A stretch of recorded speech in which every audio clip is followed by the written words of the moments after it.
Robert Hallam was an English churchman, Bishop of Salisbury and English representative at the Council of Constance.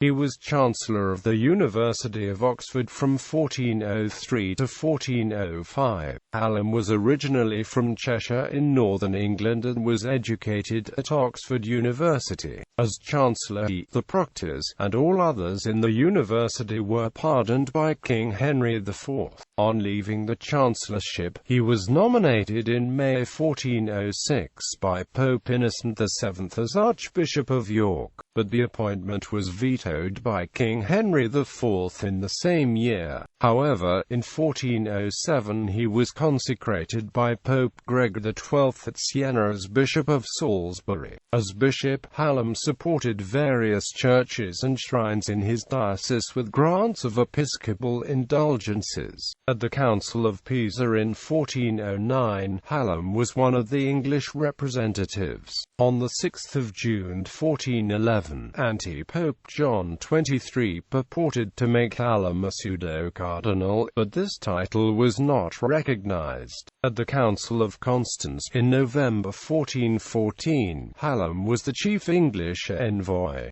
He took a prominent position as an advocate of church reform and of the superiority of the council to the Pope. He played a leading part in the discussions leading to the deposition of anti-Pope John XXIII on 29 May 1415, but was less concerned with the trials of Jan Hus and Jerome of Prague. Sigismund, Holy Roman Emperor, through whose influence the council had been assembled, was absent during the whole of 1416 on a diplomatic mission in France and England, but when he returned to Constance in January 1417, as the open ally of the English king, Hallam as Henry V's trusted representative obtained increased importance, and contrived to emphasize English prestige by delivering the address of welcome to Sigismund. Afterwards, under Henry's direction, he supported the emperor in trying to secure a reform of the church, before the council proceeded to the election of a new pope. This matter was still undecided when Hallam died suddenly on 4 September 1417.